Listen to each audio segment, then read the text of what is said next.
60 megawatt വൈദ്യുതി ലഭ്യമാക്കാൻ ലക്ഷ്യമിട്ട് കൊണ്ടുവന്ന പള്ളിവാസൽ എക്സ്റ്റൻഷൻ പദ്ധതിയിൽ നിന്നും ഉൽപ്പാദിപ്പിക്കാനാകുന്നത് 35 മെഗാവാട്ടിൽ താഴെ മാത്രമാണ്. ടണൽ മുഖത്തെ ഡിസൈനിലുണ്ടായ പാളിച്ചയാണ് വൈദ്യുതി ഉൽപ്പാദനം കുറയാനുള്ള കാരണമെന്നാണ് ഉദ്യോഗസ്ഥരടക്കം വെളിപ്പെടുത്തുന്നത്. 18 വർഷമെടുത്ത് കോടികൾ മുടക്കി നിർമ്മിച്ച പദ്ധതിയിലൂടെ ലക്ഷ്യപ്രാപ്തി ഉണ്ടായില്ല എന്ന് മാത്രമല്ല, KSEBിക്ക് വലിയ ധനനഷ്ടവുമാണുണ്ടായത്. കാണാം ന്യൂസ് മലയാളം ദ ബിഗസ്റ്റ്.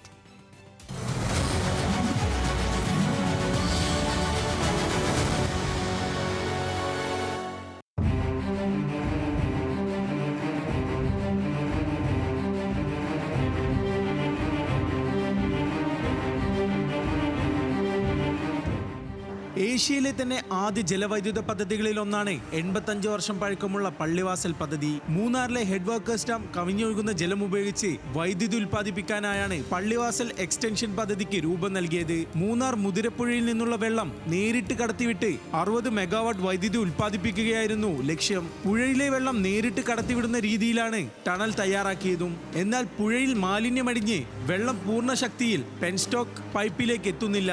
ഇതുകാരണം വൈദ്യുതി ഉൽപ്പാദിപ്പിക്കാൻ ജനറേറ്ററുകൾ പൂർണ്ണതോതിൽ പ്രവർത്തിക്കാൻ സാധിക്കുന്നില്ല.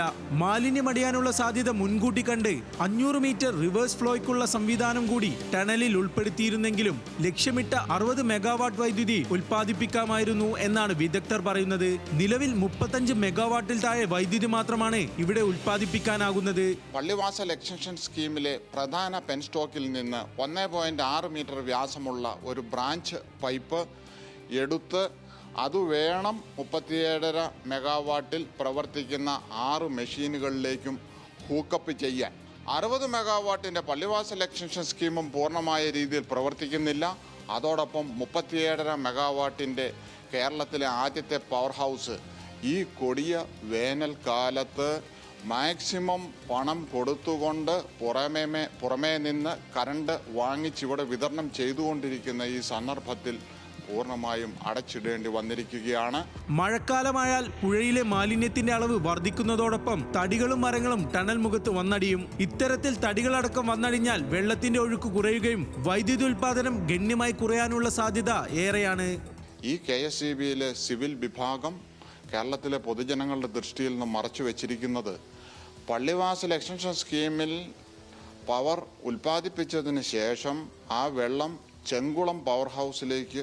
ചെങ്കുളം ഡാമിലേക്ക് പോകും. അവിടെ നിന്ന് അത് വെള്ളത്തൂവലിലേക്ക് പോയി കഴിഞ്ഞാൽ തത്തുല്യമായ ഊർജ ഉൽപാദനം അവിടെയും നടക്കും. പീക്ക് സമ്മറോ പീക്ക് പീരിയഡോ അല്ല എന്നുള്ള കാര്യവും ഞാൻ KSEBിയുടെ ശ്രദ്ധയിൽപ്പെടുത്തുകയാണ്.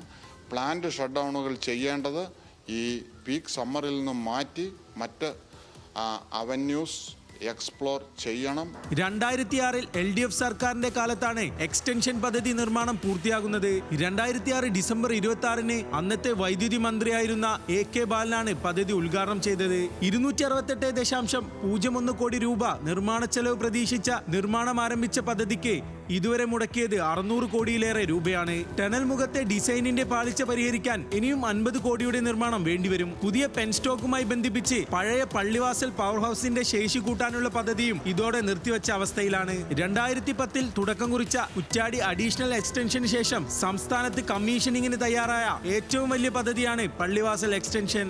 18 വർഷം കൊണ്ട് 600 കോടി രൂപ മുടക്കി പൂർത്തിയാക്കിയ പദ്ധതിയാണ് പള്ളിവാസൽ എക്സ്റ്റൻഷൻ പദ്ധതി. എന്നാൽ ആ പദ്ധതി ഇന്ന് തുലാസിലാണ്. ടണൽ മുഖത്തെ ഡിസൈനിങ്ങിലുണ്ടായ പാളിച്ചയാണ് അതിൽ പ്രധാന കാരണം. ടൺ കണക്കിന് മാലിന്യമാണ് ഇവിടെ വന്ന് അടിഞ്ഞുകൂടുന്നത്. മഴക്കാലമെത്തിയാൽ ഒരുപക്ഷെ ഇത് വർദ്ധിക്കുകയും ചെയ്യും.